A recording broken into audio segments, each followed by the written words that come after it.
ନୂଆପଡ଼ା ଜିଲ୍ଲା ବୋର୍ଡେନ୍ ହାଇସ୍କୁଲ ଖେଳ ପଡ଼ିଆଠାରେ ପାତାଳ ଗଙ୍ଗା ମହୋତ୍ସବ 2026 ପାଳନ ନେଇ ଶୁଭ ସ୍ତମ୍ଭ ସ୍ଥାପନ।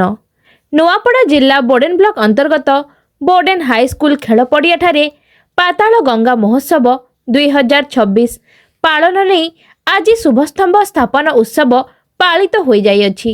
ଅଞ୍ଚଳର ଲୋକ କଳା, ସାହିତ୍ୟ, ସଂସ୍କୃତି, ପରମ୍ପରାକୁ ଉଜ୍ଜୀବିତ କରିବା ନେଇ ଜାନୁଆରୀ 21, 22, 23 ଓ 24 ଚାରି ଦିନ ବ୍ୟାପୀ ମହୋତ୍ସବ ପାଳିତ ହେବ। ଏହି ମହୋତ୍ସବ ଲୋକଙ୍କ ସାହାଯ୍ୟ, ସହଯୋଗ ଏବଂ ସମର୍ଥନ ବଳରେ ପୁଣି ଏ ବର୍ଷ ପାଳିତ ହେବାକୁ ଯାଉଛି।